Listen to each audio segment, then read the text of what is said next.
Welcome to SnapComms.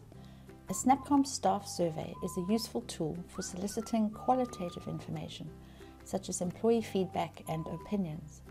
Its flexible design allows for unlimited, open-ended answers, as well as multiple choice, multiple selection, and free-form answers. A SnapComms quiz is similar, but is designed so that right and wrong answers are scored.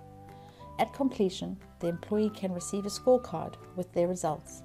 A notification like this pops up on each user's computer, catching their attention without interrupting their work. When they're ready, they'll click on the link to answer the quiz.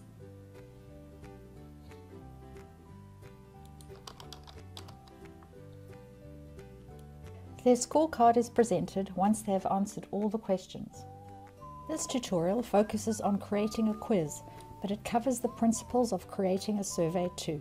To get started, log into the Content Manager and select Create Content. Choose a survey to ask opinion questions or a quiz to ask questions with right and wrong answers. I'll pick a quiz. Now select your theme. The theme controls the colors of the pop-up notification and the quiz window. I'm selecting the Circle Company HR theme, where the corporate identity I have set up for that department in the branding section will govern the look of my alert. Name your quiz.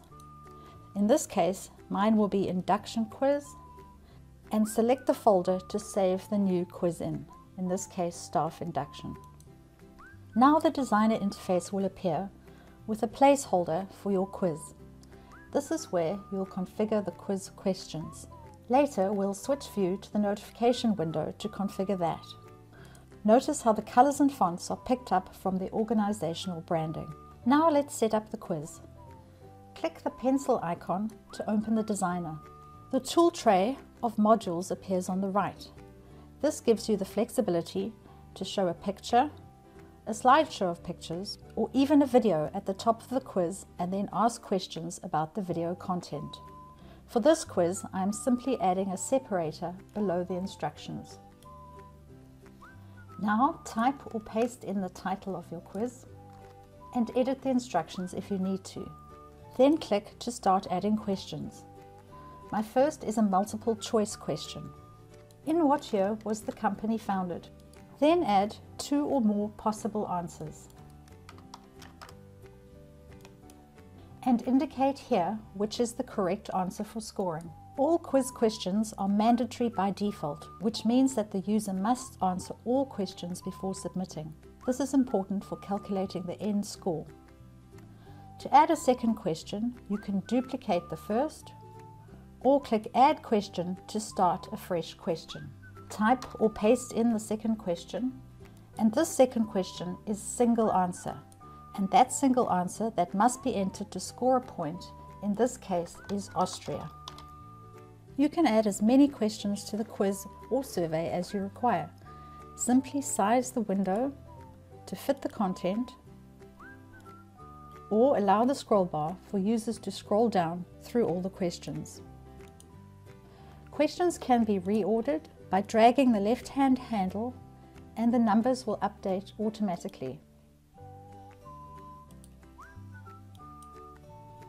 Note how you can also customize the wording on the Submit button.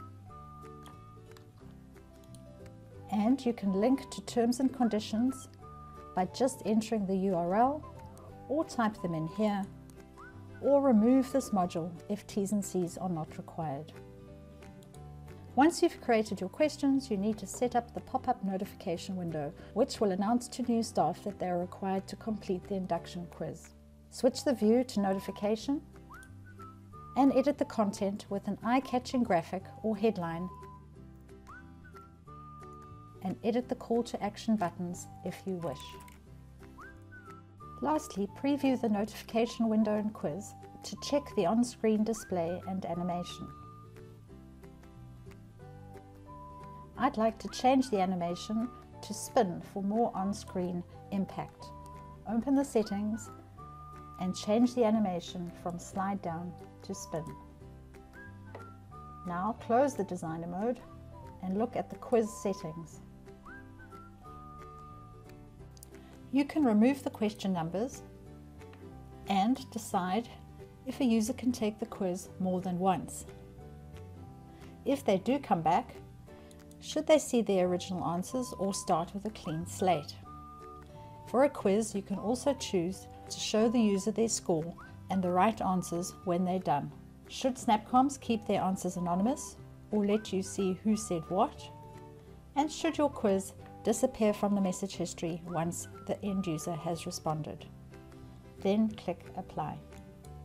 Next, select the group of users or individuals who should receive the quiz. Then choose the date and time when your quiz should first appear.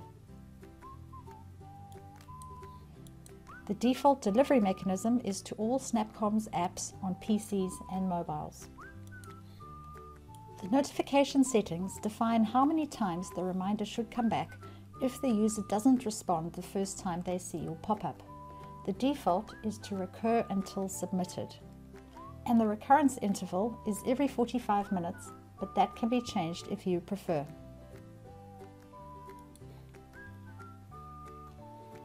Now publish your quiz. At the date and time you have chosen, the quiz will appear on each user's screen. They'll click the pop-up to read your instructions, answer your questions, and then click Submit. Depending on your settings, they may see how they did on your quiz, their score, their answers, and the correct answers, or SnapComms may simply thank them for completing your survey. Then come back to the Content Manager and look for the induction quiz in the folder or on the dashboard, and take a look at the success reports. For details on reading the success report, please see the SnapComms Reports tutorial. Thanks for watching. If you require additional help, please email tech.support@snapcomms.com.